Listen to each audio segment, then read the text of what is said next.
No, it was a chimney fire. So. Crazy. Nothing crazy. All right. So. Well, morning, everybody. Welcome to our guests for the day. We got Nate. How do you pronounce your last name? Salpeter. Salpeter. Nate Salpeter and Cameron Mills. Welcome to It's Rahr. Thanks for having us. Good morning. Thanks for coming. So, I guess what you guys are working on right now has been the talk of the town in Penn Yan, which is the Penn Yan Diner. Yeah, so I guess as a newcomer to Penn Yan, so my wife Anna Sweet, she grew up here, and so I've spent years visiting the area. I fell in love with it. Of course, the four partners that we have in the Penn Yan Diner, it's myself, my wife Anna Sweet, Cam Mills, and Alicia Aveaneda. Yeah, I don't want to butcher that. I'm not going to pronounce any names today. Yeah. Aveaneda. That's nice. You can tell these people aren't from around here because we have easy names. Because their name's not Jensen or it's just like Smith. Olson. Alicia is a Penn Yan native. Oh, is she? Oh, yeah, damn. she is. If it doesn't end with an EN, you're not Dutch enough. She's exotic just in the fact that she is from Penn Yan and has the last name Aveaneda, which is always a conversation starter. But if you ask around the town, she is fairly well known, and she does work for the county. Huh. Awesome. As the coordinator of the youth bureau. Cool. Plus, she has a history with a lot of early childhood education. So she's fair. If you have kids who are of the age probably of, 15 to like 10 or maybe even 5, most of the parents know her through one of her programs. Wow, that's awesome. Yeah. Well, I guess I'll have to meet her sometime to talk about the outlet trail stuff. I'm a horrible county legislator. I did not know she worked for the county. So you can't know everybody. I'm not doing a very good job. Well, now you know. Yeah.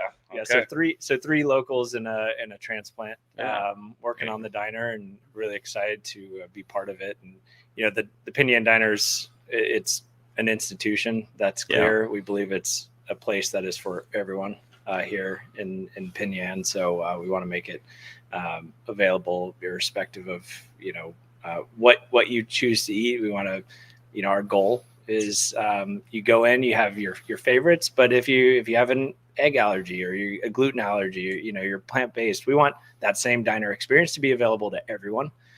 We think that's a huge draw to make something that was originally built as a centerpiece of the town, make it once again, and it already is, but even more so. Yeah. And by the way, just congratulations to the Aherns for what they did with that place. Yes. Yeah. And absolutely. For yes. now having a little bit more time to themselves or whatever they're moving on to. I think what they did in taking the diner is a historical institution and all of a sudden making it something that was buzzy again. Yeah. And after they took over is when I started to eat there far more regularly over the years. And it was an honor to take that from them because you could kind of see where they wanted to go with the vision, and the staffing choices they made in bringing really excellent people to the table working there was very inspiring. Oh yeah, absolutely. The whole group that's there, they are I'm just seeing the comments that are popping up from I hate you, Sean. Sean there. You're right, though. If Sean's on, we know we're going to get some good comments. You're right. Some digs at Jesse, probably. Yeah, that's great. But the whole team that's there is absolutely incredible, and we intend on continuing to invest in the team and growing them, irrespective of whether they're in high school or career diner team members. Cool. Very cool. It's a nice place to go. It's one of the places that's on the list of places that you have to stop when you're in Penn Yan. Yeah, or in the whole region. Or really, if you're visiting, especially. I mean, if you're from around here, you have to have been there. If you can get in the door. But anybody that's visiting, I always tell them there's usually a line for like 30 people. Like that's freaking crazy. If it's later than May through September, that's basically when my wife and I usually didn't eat there Yeah. unless we got there really early, which Yeah. is tough to do. And now that we have 3 children, it's really tough to get out with them. So it's basically the place that we'll sneak off to when we can get a lunch together. When she has a lunch break and I'm working locally that day, that's where we'll go for lunch Awesome. and eat breakfast for lunch. But the people who have come to us in support has been really exciting, because I think we have the people who the Aherns brought to the table cheering for us, but I think the 4 of us all bring a different network of people as well, and we're hoping to see just the overall influx of people as far as diversity and just the different walks of life hopefully expand as well. That's Very cool. That's the idea. Yeah. And hopefully, so we've already made some upgrades to the system, so hopefully we'll be able to get more folks through. So you'll now be able to pay for your ticket right at your table, and just some things to speed it up. So if we can get an extra 5-10 families through during the summer, now you won't have to wait out the door. You'll still be still- waiting. Yes, that's for, true. for that place. Yeah, I mean, that's a good thing. It's good when here when I owned the 18th Amendment, I mean, we were happy when there was 20 people waiting. You're doing something right. It's a good So, pressure. Yeah, definitely. It's a good pressure. But hey, that's what happens when stuff is good.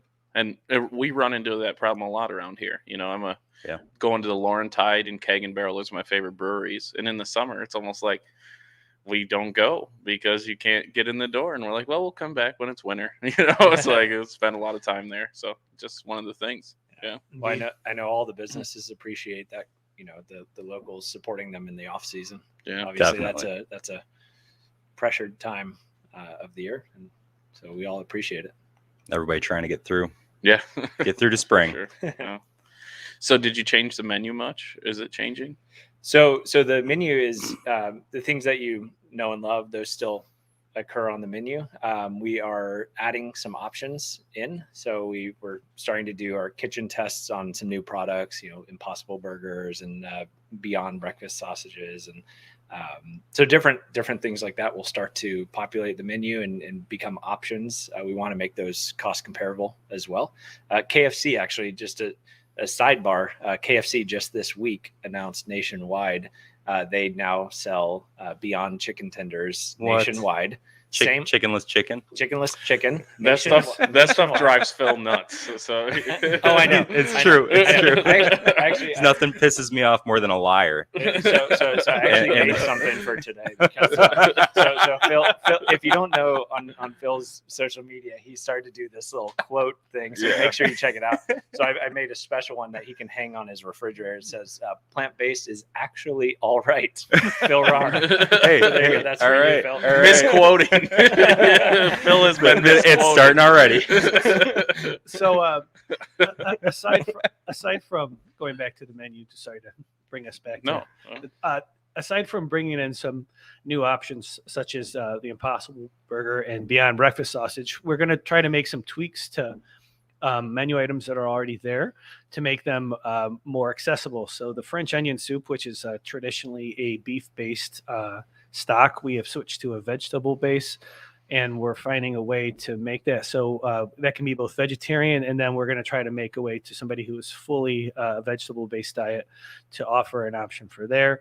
And we're going to be the potatoes currently use butter to be cooked, and we're going to be using a plant-based butter substitute coming soon. So someone who comes in can have the awesome potatoes there and not have to worry as much about whether it's a plant-based or not. Yeah, So, if you're lactose intolerant, you have a dairy allergy. Okay. There's an option. Could you have like cow butter, or is it going to be only plant butter? it'll be only plant. And Only honestly, plant butter. I guarantee you, once we make that change, if I wasn't telling you now, nobody would know the difference, because the quality of plant-based butters now are so good that you can't taste the difference. And that's just the thing.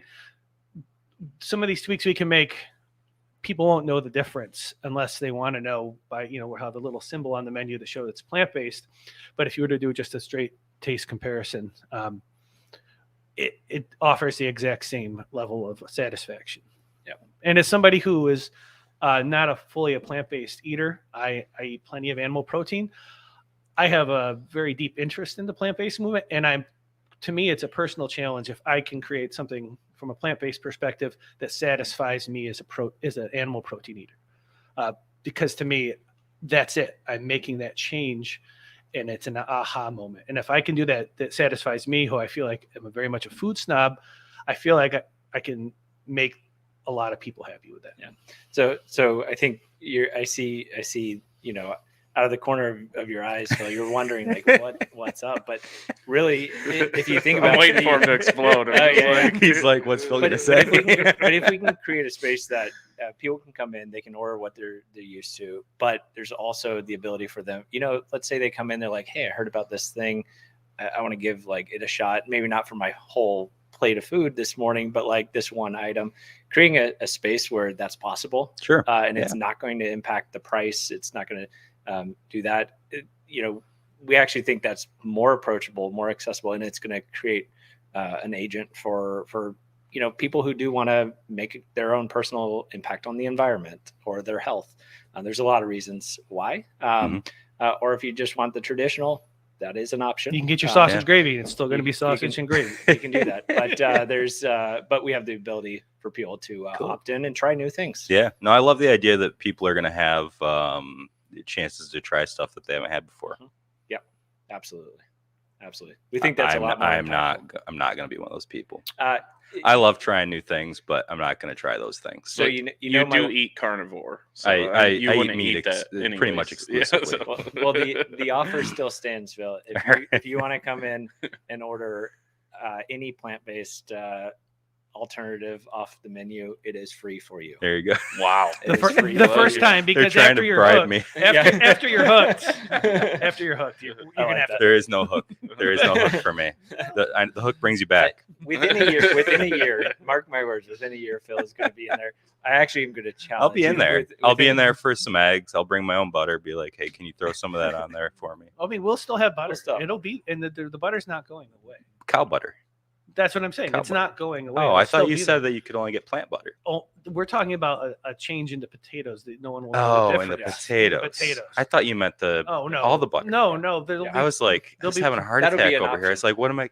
Well, you keep eating that cow butter. Probably less of a heart attack if you eat more vegetable-based butter. But at any rate, these are all going to be options. I feel better now. Yeah. All right. As long as I got the option for meat. Yeah.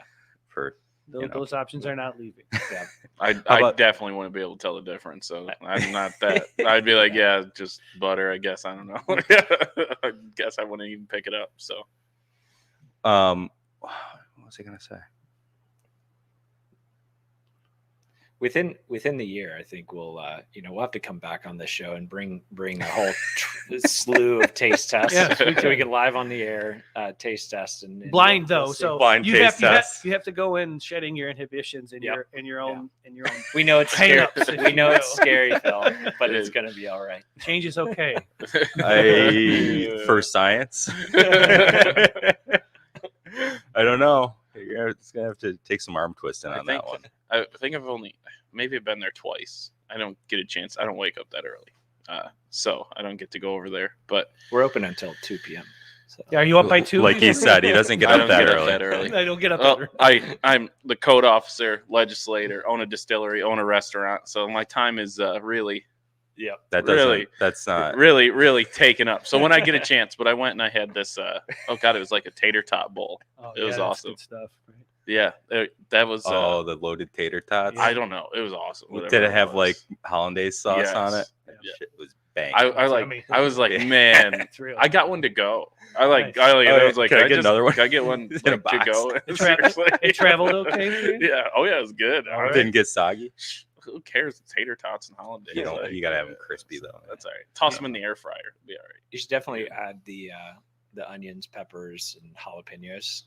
We added jalapenos onto the menu, so those weren't there before. So add those onto pretty much anything. It's going to be better. You hear that? Jalapenos on anything. Yep. Don't be scared. They're plant-based jalapenos. Yeah. I like how we have to preface this for Phil. We did plant-based potatoes, plant-based jalapenos. Yeah. What is the world coming to? Yeah. I can't believe the diner's open. Has it always been open till 2? As far as I know. Yeah. Really? Yeah. It did dinner service once upon a time. I thought it was a breakfast. I thought it was like strictly like by 11 noon. Yeah, Like, you it get was, you can get some shut sandwiches and stuff, right? Yeah, for sure. there's a lunch service. down. Oh Yeah. wow. 7 to 2, 7 days a week. Are you keeping the diner made corned beef hash the same? Of course. Yeah. Yeah. That stuff is exciting to It me. is exciting. Like So what you want to with do with the- that is get your sausage gravy on the corned beef hash and then put an over easy egg on this. Oh my Sudsies. god. So Sudsies can go on that Slam too. some sudsies on it. Oh yeah. So you guys like make the corned beef hash in house? Is that We do. Wow, that's really We impressive. offer a So, quote unquote canned version, which I think they do for nostalgia. But honestly, I think anybody who really cares about their corned beef and hash gets the homemade. that's cool. And it's good. It's good. Get it. Try it if you haven't had it. Unless you're plant based, in which case, get some almost corned beef hash. There's going to be some alternative. There's some incredible stuff out there. Bean hash. Just- What are we hashing up? There's actually alternatives that are based on like a mushroom based, but it's not like canned mushrooms. You got to separate them. Right. But it has the fibrous texture. It's the food technology space is incredible. People are making whole cut steaks out of mycelium. Yeah. That cuts and has the fibrous texture of Wow. steak. Yeah. Um, You Okay. should have heard Yeah. Anna the other day. She was telling me that I was going to eat lab grown steak. And I was like, no, I'm not. But she's convinced that I am. I had a piece of cell based bacon last year, so lab grown bacon. Yeah. Yeah. What was that like? It tasted like bacon. Of Huh. course, it Did had it- the same mouthfeel. Yeah. The Or nose. it was just like, you were everything. like, this is bacon. Yeah, absolutely. Huh. So it's That's wild, incredible isn't what's it? happening. Do they just take pig DNA and No, it's not DNA. You take a single cell and you Yeah. convince that cell to turn into 2, 4, 8, 16, yeah, and they're starting with the fats, right. the fat cells. Yeah. Right, you're doing it on an individual cell basis, and then you can layer them together. What's really interesting is, within meats there are fats that are better or worse for you. Mhm. There's a lot of studies out there. We don't have to get into all of those, but so certain things that are known to be carcinogenic or bad can be left out with these new technologies. So, and you could even potentially include healthy fats, omega 3s, omega 5s, or 6s, and into a steak. So it's really interesting the opportunities that Build your own exist. nutrient profile. Pretty much. That's cool. Pretty much, and cooking profile even. Yeah. Huh. How about that? Yeah, that's why there's a I hate college it. courses on food science. I hate man. it, It's but I'm like not everybody everybody. do it. Yeah, I think the masses will love it. But Your I'm- eyebrows I hate raised everything in about a it, sign yeah. of interest, though. I saw that. well, For anyone who because I couldn't like see on science the, too. I love science. I'm science very is it's a good thing. I have a science degree. So You guys are hitting on a market that's not here. So I mean, there's not many people that do a lot of plant-based stuff. So I think it's grown. Just the restaurants that have opened in the past few years here have I say dipped the toe into it. But I think there's enough of a local populace with interest on top of the transient summer population that this is something we'll be able to sustain. And Penn Yan, I think we can all agree, changes slowly. But I think there's an impetus around Penn Yan where you're seeing more rapid change in a lot of different avenues than I've ever seen in my lifetime. As somebody, and I left and came back after over 10 or 11 years, and that was in 2011. And there hadn't been a ton of change, but change between now, 2022, 2011 is amazing, and it excites me. And now I get to be working with Nate, Anna, and my wife on the forefront of a place that I think can be hammering down on some really exciting. Yeah. I think the Penn Yan Diner, 100 years ago was probably a radical, change to the town. Right, here's something new coming in, and we hope to kind of usher in the next 100 years and offering up something new and exciting that will continue. And it's the Aherns did a great job refreshing this spot and making it exciting again. We want to continue that and continue to grow it. I love it. That's awesome. Yeah. No, I agree with you. It's been such rapid change in the past 8 or 10 years. that, and it's all good stuff. Mhm. It's all good stuff happening, and more people coming in, more ideas coming in, and a lot of it, whether it's people that it's people that went out and saw the world. A lot of people that are from here, a lot of people that are not from here. You get all sorts of different people here now that maybe weren't always here. The past 5 years has been Exponential. crazy. Yeah. I mean, you start, between the Laurentide, Burnt Rose, Amity, the 18th Amendment, the, Union Block, it's just like, that's all in the past 5 years, and it's just blown up. It's crazy. Blue Heron. Oh, that's true. Blue Heron Bakery. Yeah, can't forget them. My mother and father came into town. They're from Florida, and they're in a town of around 300,000 people or so, and they're bread snobs, right? And they come in and they said they don't have a bakery as good as Blue Heron, where they are. You hear that, Todd? So, You hear that, Penn Yan? Yeah. If you don't go to Blue Heron, get over there. It's real bread. It's awesome. And they've got good coffee there too. So we have their sourdough in the diner. Nice. And we plan to sprinkle in some more things.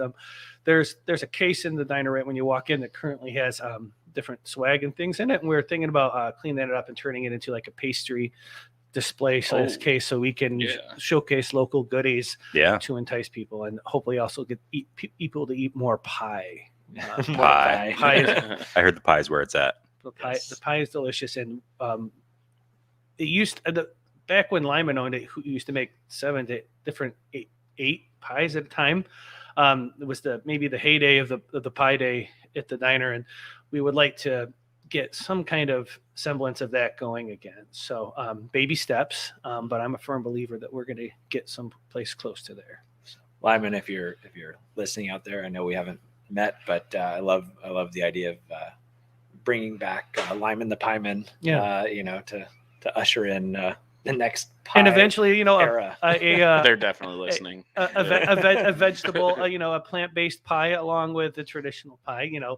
We may not put as much meat in our pies, but they will still be delicious. That was for you. Yeah. Phil definitely wants a lard crust. Yes, I really do want the lard crust. That's what makes it so goddamn good. It's one of the things that can make a it pie so very flaky good. and delicious. Correct, but there's other options. Have y'all ever had a vodka crust? Vodka crust? Yeah, so you use vodka, like a cup of vodka. Of course, the alcohol burns off, but when it evaporates, it makes the crust flaky. It is crazy. So it has a lower boiling point. Yeah. Interesting. Yep. It's against my morals to use alcohol for cooking. So, Yeah. It's part of being a distiller. We don't cook alcohol out. We want as much as we can get. Put the alcohol in. My job is to make alcohol. You cook the water out. This was just for functional. I'm on the wine side as a career wine wholesaler, and I like cooking with wine because it adds the flavor of wine, which I think it's a different perspective than spirit-based spirits. And I see you, and I appreciate that. It was more of a joke. I definitely cooked with it. I've made my fair share of vodka orange sauces for the pasta. Vodka sauce. Yeah, it's delicious, right? Yeah. So with my own homemade alcohol, which is awesome when you That's cool. when you make your own alcohol and do stuff with it. So it's exciting, right? Yeah. So. What kind of pies are we dealing with here? Like, what's going to be the roster?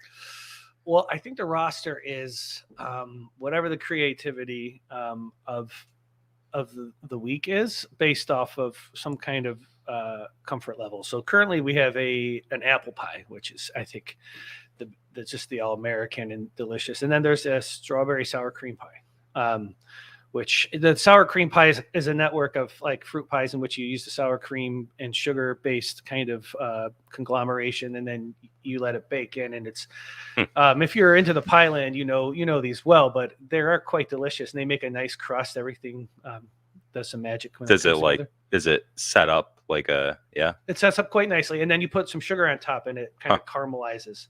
Whoa. And it's quite delicious. So that's what we currently have. And the next pie is not for being revealed yet. Okay, so there's no holds barred here, though, is what you're saying to me. No, It could be anything. I think anything within a semblance of reason. Vegemite. Can you make something that tastes good that has Vegemite in it? Oh, the answer the answer is probably. No. The answer is No, No. because Marmite is the only way to go. Oh, Not you gotta go Vegemite. Marmite. All I'm right. a Marmite person, not a So Vegemite person. is Marmite the more yeast Yeah. derivative, where Vegemite is more of like the vegetable based breakdown? In a pinch, I'll eat Vegemite, like if I'm stuck on an island and there's no Marmite. But I love Marmite though. I could eat that by the spoonful, which is like your nutritional salty. yeast, You know, yeah. And it's pure. It's so It's good. basically pure umami. Yeah. Kind of Oh, flavor. it's It is. It really is. Has a lot of B12 Mhm. vitamins and Yeah. folic acids and all the good stuff. Okay, well, Marmite. Yeah, Marmite it there you is. go. They're not paying me to say all that. Take your word for it. Yeah, right. Never had that. That's for It's sure. hard to find So, locally. that's Yeah. for sure. There- Vegemite, Marmite, none of Yeah, that. So, Marmite's. No, I don't see it on tagline, the shelf. It's actually people love it or hate it. That's the Okay. tagline. So be prepared. I've eaten at the Outback Steakhouse. You'd think they'd have it somewhere.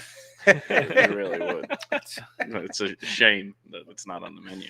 So Can you really consider what the Outback Steakhouse makes to be food? yeah, they say mate when they come to the table. Like it serve feels authentic. They serve Australian. Fosters, so it must Fosters, be, yeah. Like I feel at home. Like I feel like, oh, this is Australia. We're good. So I don't think they even drink Fosters in Australia. probably not. I think they drank Budweiser, to be honest with you.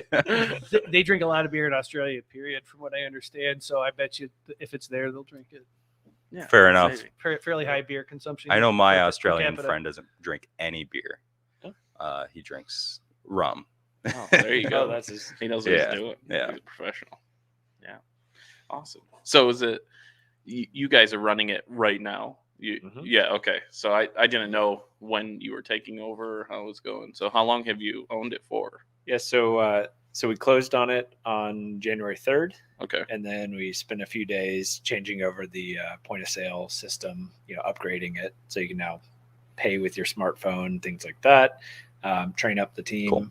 So just 2-3 days, it was closed, and it's back up and running. Whoa. Yep. Sweet. That's Yeah. cool. We retained all of the original staff, which is something we really wanted to do because the staff there now runs that place with excellence. And it was kind of a huge sticker for us that we wanted to keep that going, because a lot of people are like, oh, Cam, you're on the grill. And I say, no, I am not. Not that I wouldn't like to learn, but that's not the skill set I bring to the table. And us four partners each brings a different skill set. And I think, and we all revolve around our strengths. But right now, the team that's there is the team, they know how to run it. Mhm. So part of our goal was to learn how to stay out of the way in the right way, and then come in the right way. And that's a delicate process that I think that we're still learning. Yeah. I definitely thought you were the cook the way you were talking. I was like, oh, this guy's like knows his cooking stuff. Well, I Yeah, do, and yeah. I'm a skilled home cook, and I have some restaurant experience, but I haven't made a career off of that. Okay. So I think I can bring a lot to the table from a food perspective, but I'm not the person who has the history of working in that environment. Okay. And so I'm not going to go in there and assume that I can do any of those things better than anybody who currently is. Right. In fact, I'm going to have them teach me how to do their things right. And then hopefully I can bring in the things that I'm good at to teach them. But right now, that crew knows what they're doing. Yeah. Cool. Awesome. That is. Yeah. So do we, if people want to come down and meet you, or are they going to meet you all there? Are they going to, Yes. So what's you'll see at least one of us there a lot of the time. Okay. So we have a strong presence, and I'm on the mechanical side. So I'm kind of, helping upgrade facilities, get some refresh going on in the kitchen.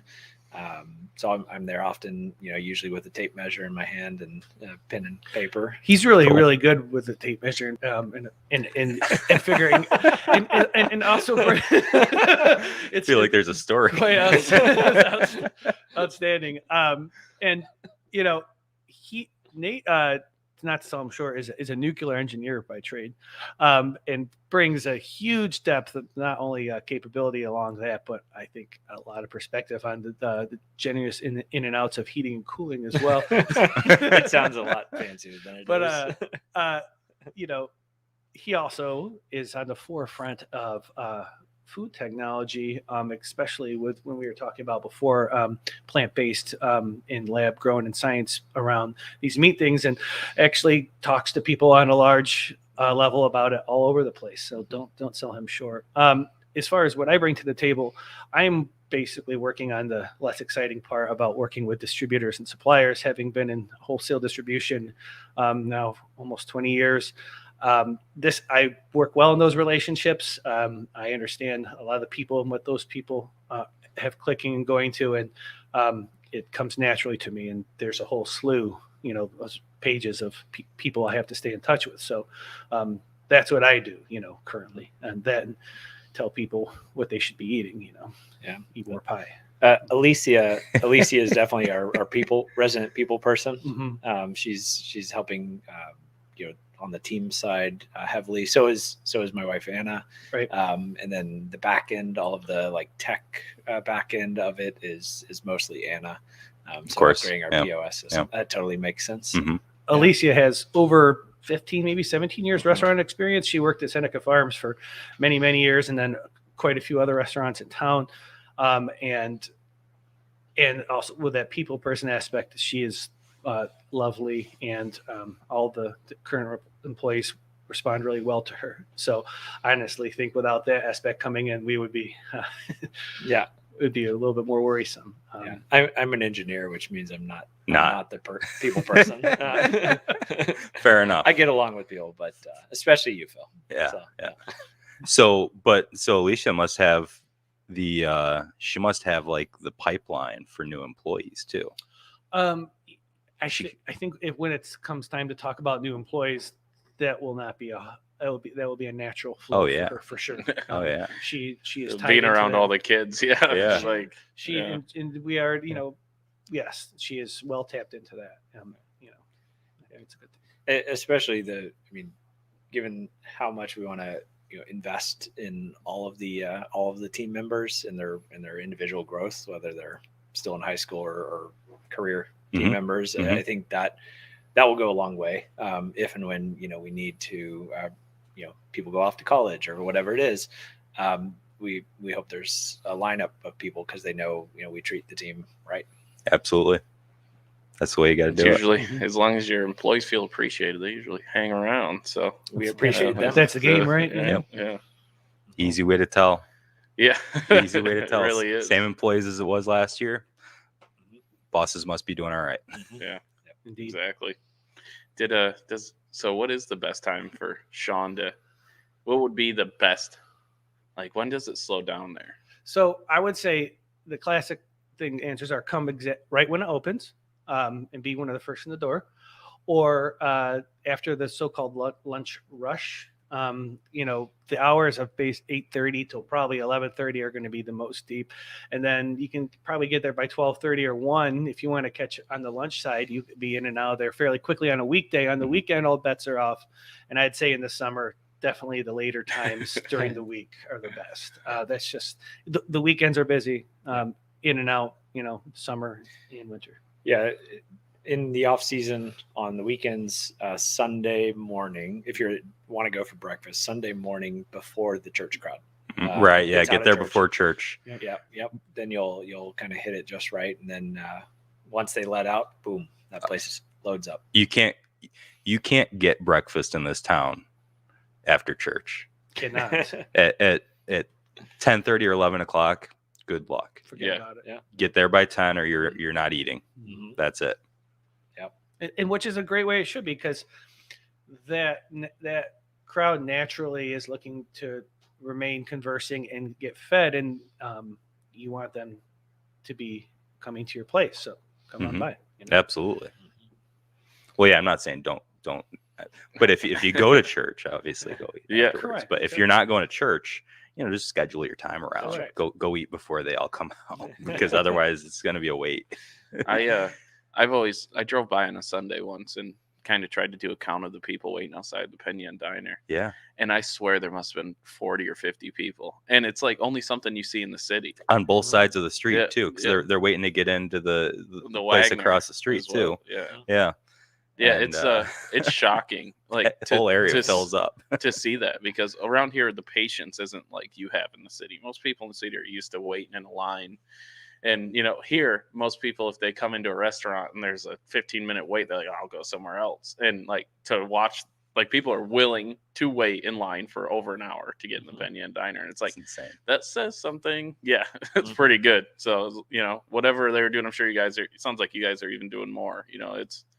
That's awesome. It's a good place. Do you do like any kind of reservation type deal for people to So there is save a seat? So during the high season, there was a Yelp no wait system in place, but we're working through that. Obviously, we're in the off season. You got so time. We have some time, Yeah. But you can still order on. You can order directly through our website already. Whoa! So you can order it and cool. Get your pick it up. to go orders. Oh yeah, Yeah, and we are going to have QK to go being reintegrated.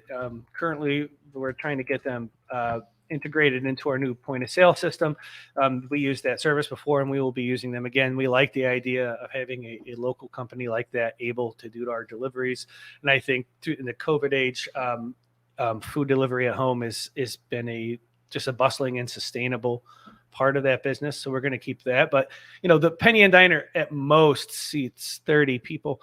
And the way it is set up, it's a hard place to naturally just kind of take a normal reservation for. It's the flow of it.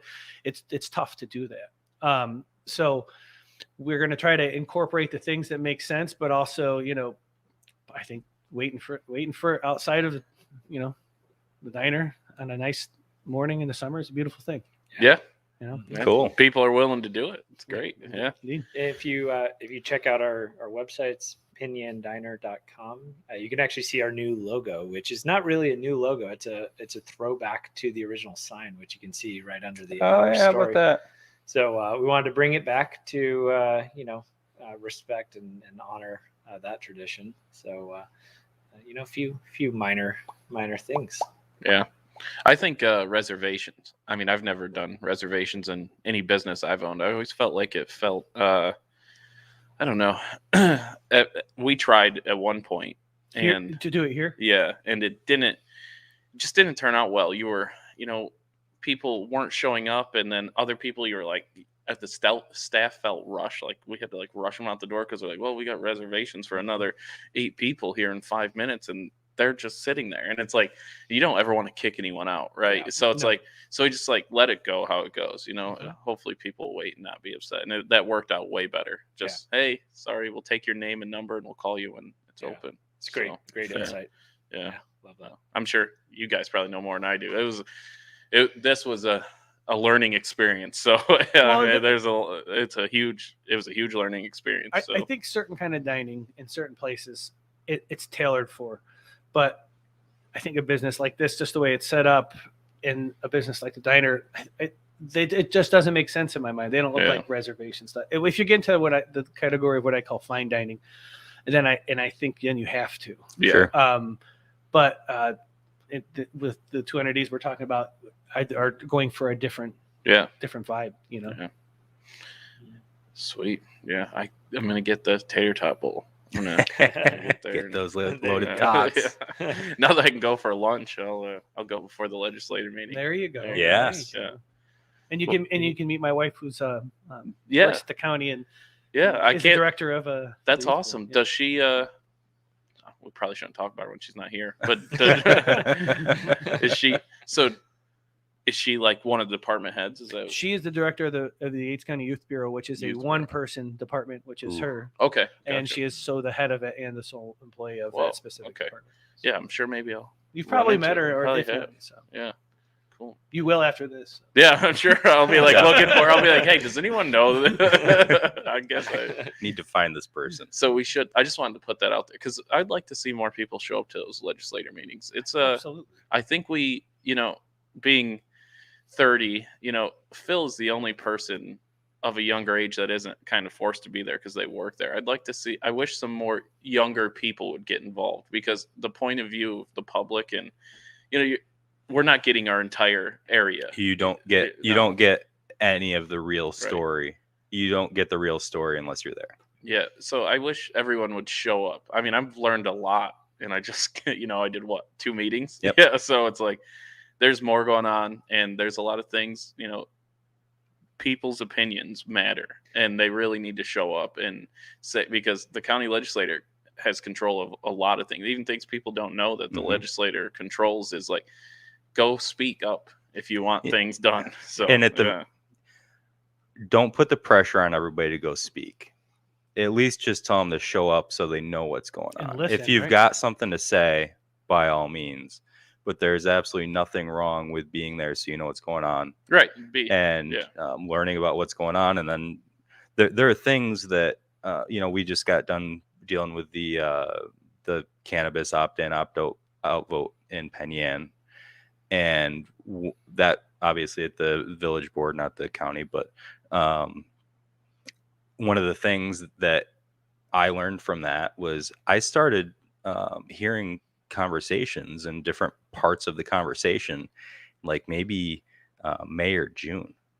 So the stuff that was happening in December, I'd had like a 6-month head start on that you don't get unless you're at the meeting. Yeah. So for anyone who does not know when and where would they go and when? So you can go on the county website and there's a calendar and it shows like all the organizational meetings, all the county meetings, but it's usually the second Monday at 1. Okay. Is the legislator meeting. So great. And it's usually pretty quick, at least for the public. Yeah. We go into executive session a lot of times, and depending on how crazy the day was, it could be a 2-hour long executive session, or we're out. So yeah. But the public portion's an hour or so usually. An hour or two. Yeah. The Cool. committee meetings are way longer. Don't skip don't be afraid to go to the committee meetings either. People think that the committee meetings are like not as important, but that's where everything gets done. It's more in the committee. Everything happens in the committee meetings. Yeah. Go to the committee meetings. Don't skip those. By the time that it gets to the legislature meeting or the board meeting, whatever, it's like it's already a done deal.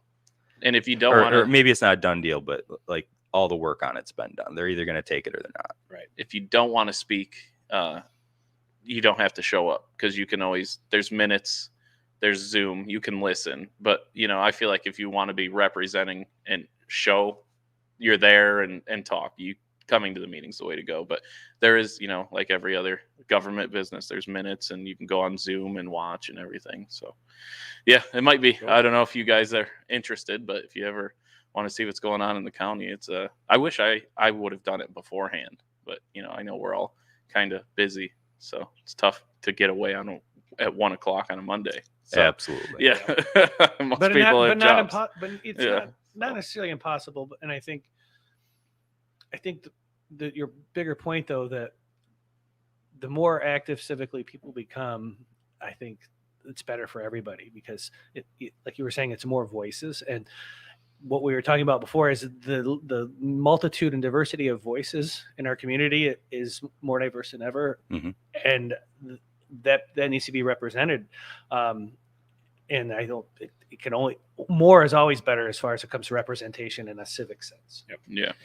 You get more perspectives and just more thoughts. Yeah. And it's, with COVID, you now have a bunch of people coming out of the cities, they're tired of, they're realizing, hey, there's an opportunity for me to get back to either where I grew up, or, hey, there's this awesome, village of Penn Yan that I want to move to and build a life.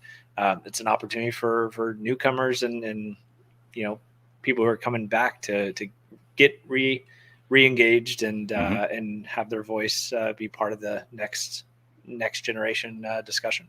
And you can really have a lot more impact on what happens when you are in an area like this, because there are 26,000 people in the county, as opposed to 26,000 people on a 2-block section of the city. Right. Yeah.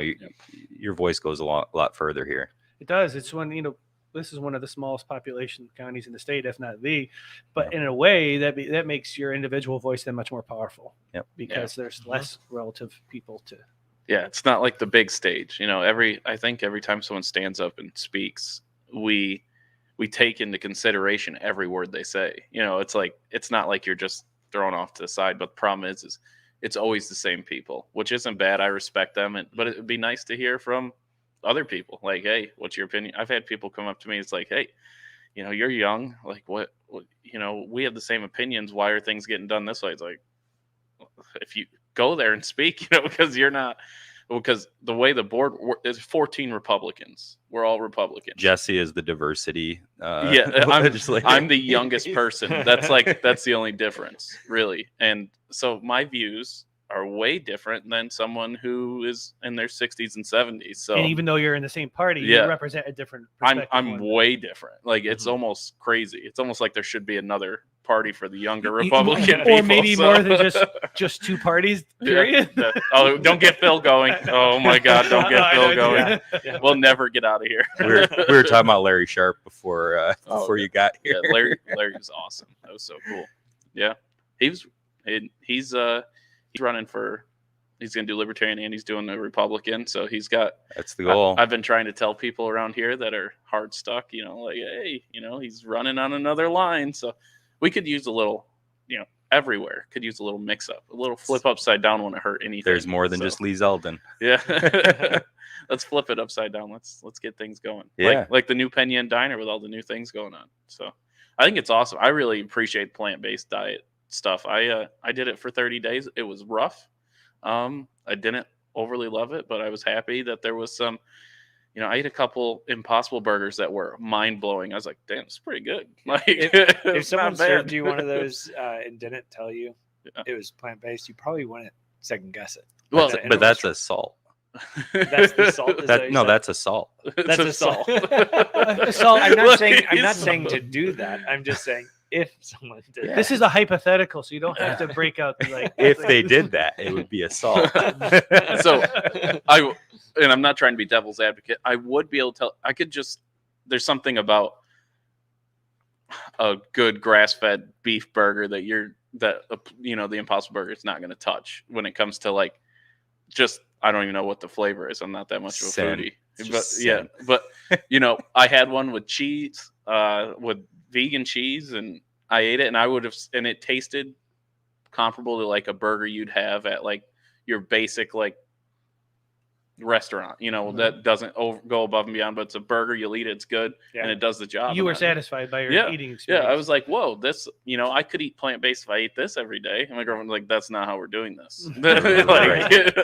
You're not eating that every day. What about the veggie burger that you had here? What was the deal with that? California burger. Was that supposed to taste like a burger? No, it's a different experience. I love that. You're talking about the one at 18th. Yeah, I've only heard good things about that. It is awesome. Of course, I think you can go two directions with these veggie patties. You can either try and create a surrogate, representation of a normal burger, or go the opposite direction and say, we are not trying to be represent a meat burger. This is fundamentally a different product. So you have like whole beans and things like that. Yeah. And if you're in between, it's kind of a weird space, but if you go to the extremes, I think both are great products. I think an important thing to note is just like any products, there are great products and there are also products that are very meh. So if you go out and you try one thing and you don't like it, that's not representative of everything. I just knew the Impossible was the standard. Like that's like it's what the everyone. New gold standard. Yeah, so that's why I went with that, and I was pretty impressed. But you guys probably talk to more vegetarian people than I do, but or vegan. Sorry. Definitely. So they were saying that they didn't like the Impossible Burger because they were trying to get away from anything like that. They didn't want anything that was like red meat that looked like it. So they want a real veggie burger, like with a veggie patty. Like patty. But the thing to remember is that's not the audience. Right. The Impossible Burger. Yeah. Right? They are creating if you go and look at their tagline, they say we are meat for meat eaters only. They have the Impossible Whopper at Burger King, and the intent is it's a kind of a transition. It's a way for people to dip a toe into this space, and it's a gateway drug. It's a gateway drug. I like that. It's but not everyone likes the Impossible Whopper. For instance, I see Sean making comments. He didn't like the Impossible Whopper. I think it's probably fair to say, there are plenty of people that don't like anything off of the Burger King menu, right? Yeah. So fact. Yeah. a lot of different chains. I'm not saying one or the other, right? What goes into their regular burger is something called microcellulose, which is a fancy word for sawdust. It's a byproduct from that. These fillers that are non-functional, food based, and but they're not. There is a food, but it's not. It's a non-functional filler that does not have protein. It does not have nutritional value. Takes up space. Fills your stomach, and they add salt to it, and other flavoring agents. Whoa, that's pretty impressive. I've never heard of such a thing. So yeah, that's so cool. Just check out microcellulose fillers, and you'll see that these kind of things make their way into all sorts of meat products, not plant-based products, but meat products. Yeah. Is that a big thing? Fast food chains, you said, that's usually where that's done. Yeah, exactly. And some of them have moved away from it, but you'll still find this. Wow. Yeah, not many people hand grind burger patties. Did you guys ever have a burger from the 18th, like the regular burger? I'd not, but I'd only ever heard outstanding things about the burger coming out here. Yeah, we did short rib and brisket and chuck and the good stuff, right? Man, yeah, that's a real burger. that's real. No sawdust. No. The real deal stuff. That's awesome. We actually just switched our actual or animal protein burger at the diner. The Ahern's had their own kind of namesake one, and we switched it, just looking for something a little different. We get the meat from our meat supplier, JFS, and I had one for lunch the other day because I wanted to see, and it's a steak. It has steak cuts in it, ground into it, and it's outstanding. Nice. And I'm so I think you should check that out. Fatty. Yeah, it's 80-20. But it's a nice mixture of cuts. It's not just chuck. It's not it's several different cuts, and it cooks up real nice. I was impressed. All right, awesome. I like that idea. Yeah, and just for Phil, we're gonna put in the Impossible Patty in his. That's a salt.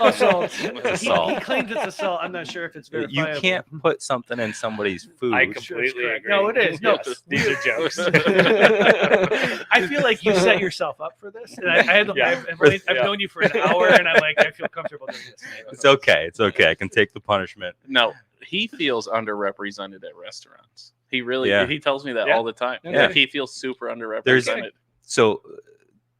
Not every restaurant has something vegan, but every restaurant that I've ever been to has something vegetarian. There are very few places where the only thing that I can order at a restaurant that's going to be kind of quasi carnivore is chicken wings. So what do you mean by carnivore? I'm not really sure. Means that I try to only eat things that come from animals and not eat any plants at all. So no bread. No bread, just the meat. I think that is probably hard to find in a lot of ways, though. I mean, when you're talking about running a restaurant from an operational point of view, it is not cost effective or even easy to just find you can just say put a steak on my plate and nothing else. Steak and eggs and bacon. Slam that. I mean, I'm in for that. And you can ask that, but I mean that is not I think traditional or it's not or thought of as a normal dining experience. Which but you as a consumer have the ability to shape your dining experience a lot of times, and then you can say this is what I want. And I know that pretty much any restaurant worth of salt will go out of its way to make you as a diner. That's true. You have to use your voice though. But that's true. But what I'm going to end up with is a quarter pound of ground beef with a piece of cheese for $14 at the end of the day. Right. Well, when your bun is a food costs 30 cents, would you want them to take 30 cents off your menu? Well, I think they should start with that. Yeah. I don't know. I mean, I'll take the 30 cents. I think that's splitting hairs. I'll give it to the tip. I think that's splitting hairs. Yeah, maybe. I mean, that's why, like I said, I just, I like, it's a lot for a quarter pound of beef.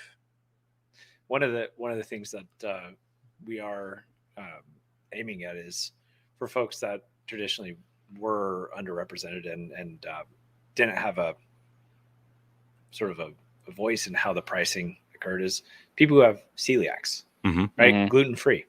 So right now we're not upcharging for gluten-free bread. Cool.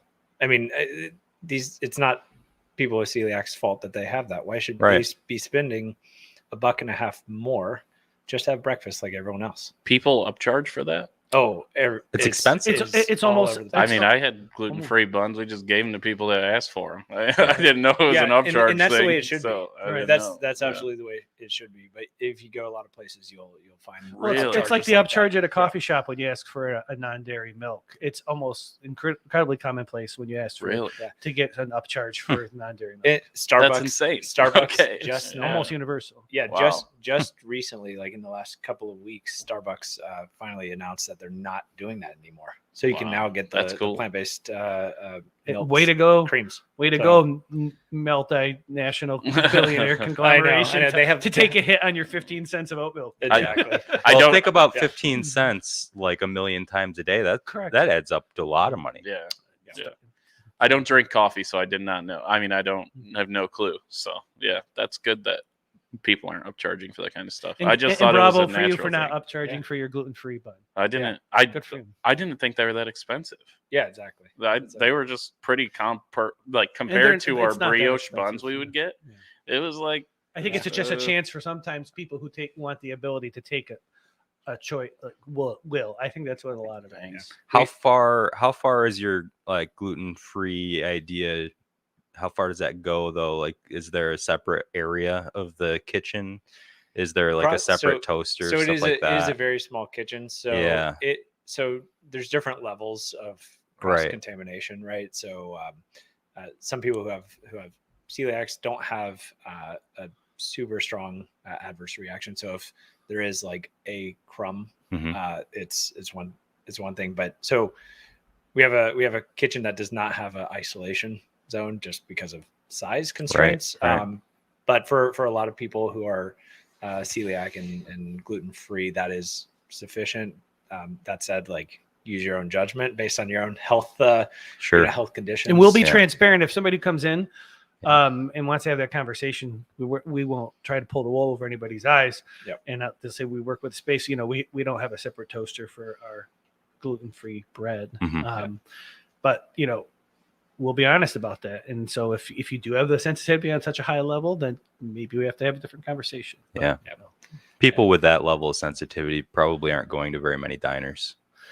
Probably not. There's probably just no way around the amount of wheat that gets used in diners. I talked to a lady. She came up to the distillery, and when I own this, I told her I own this, and she's like, yeah, we don't usually go to restaurants because of celiacs, and there's not many places that have stuff for them. I felt bad, because she was just like, we tend to not go out, just eat at home. And I was like, that really sucks, over something like that. So more, I wish we had such a small menu. But it's just nice to see someone else doing it. Like I said, because it's something that's missing here. I agree. I think all the other restaurants, we all just put like that one like veggie burger and had a gluten-free bun, and we were like, oh, we did our part. But like somewhere where someone could actually feel good about going and feeling like they're eating right, like I think that's awesome. We need stuff like that. I mean, that's the dream. You go in, anything on the menu, you can say, you know what, make that for me plant-based, make that for me gluten-free. We're getting a plant-based That's chicken cool. finger in probably this next week. Yep. And we tried them just the other night, and I was like, I could feed these to my kids. To me, is the litmus for a chicken finger. If I can give you a chicken finger experience to my 7-year-old or 5-year-old, and I think that they'll eat it, then I feel good about serving it to the public. Those were the Beyond. Those were delicious. What did you dip them in? That's the question. Well, we tried them on their own, but we just had classic buffalo sauce, which to me is like, Sweet baby and Ray's it would have been good buffalo. with I've got honey mustard, right? You could have done any of those honey things and been mustard happy. with a poison. Beyond chicken. That's what I'm gonna try. Do it. I'll do it. You like it? That'll be a good way to go. Tops actually started carrying the frozen Beyond chicken tenders. Really? In their freezer aisle. Well, there you go. You can try them. Yeah. That's Well, really cool. you can try them at the diner. No, that's true. You should try them at the Let's diner. support the diner. Yes. Yeah. Don't go to Tops. Ours will have that extra bit of love and care. Yes, absolutely. That's the secret ingredient. It is. Yeah. Get that love. Awesome. Well, awesome, guys. I appreciate you buying it and running it and doing it. It's a lot of work. I mean, I tapped out. It's a lot of work to do this kind of stuff. Well, congrats on your recent change of ownership. I just read about it. Congratulations. Thank you for putting it here. The Yes. town is better because of it, and we appreciate it. Well, appreciate it. Yeah, just keep going. I mean, I'm sure you guys will do good. And a lot of people don't give enough credit to people that own these businesses. They put up when you own a, you put up with a lot of people, so some really ill-mannered people, and you do make friends, and there is some good stuff along the way, but it's not easy. I found out. So congrats, enjoy. Thank you. Thanks. Yeah, it'll be fun. So Yeah. Well, is there anything else you want to talk about before we? There are so many topics. I think I know. you can always In maybe 6 months or a year, we'll come back and talk Yeah. about Definitely. and process. Yeah, we'll get an how it's going. update. Yeah, let's do that. For Yeah. sure. it'll be sweet. Good. Well, congratulations on the new venture. Good luck. I'll maybe one day when I'm thinking about cheating a little bit, I'm not gonna eat fake meat. No, well, we'll give you a But burger on I'll a eat the burger pie. with bacon on I'll cheese. eat the pie. Eat the pie. I'll eat the burger. I'm gonna and- hold you to the pie. I'll thing. eat the Let pie. me know when you. I'll eat just not all the time, but I'll eat it like And we'll even put some meat or cheese come on it if try it it. makes you feel better. ooh, We slice of cheese can, on an there apple we pie. go. There's nothing Just better than smash some some sharp burger on it, cheddar. whatever you Yeah. like. Well, that sounds awesome. Thank you for. Before we hop off, Yeah. I just want to let everyone know. So I did sell the 18th Amendment to Chet and Rose that own the Burnt Rose Wine Bar. So Chet's an awesome cook. I don't know if you've ever eaten at the Burnt Rose Wine Bar, but it is out of this world good. And I think they're going to do great things. So, make sure you come check them out. I think they're opening here back up soon. Soon. I talked to them yesterday. They said soon. Yeah. And they're just turning some stuff over, and so that's kind of exciting that they won't be closed all winter. They'll be open. Good. And the other exciting thing is that they're going to have some new menu items. It sounds like they're going to keep some of the favorites, but they're going to add some new menu items, and I expect they'll be able to share some of that next week. So tune into next week's Awesome. show so Yeah. that you can see some of the new stuff that's going to be hitting the menu. Sweet. Cool. Well, Congrats. I hope they still have that one cocktail with the CBD oil. I can definitely teach them if they're Yeah, interested. Yeah, it's a pretty that's a easy great Is one. that the rabbit hole one? Down the rabbit Down hole. the Yeah, rabbit so hole. good, yeah. All right. Thank you for having us. Thank you. Thank you. Thanks for coming out, guys.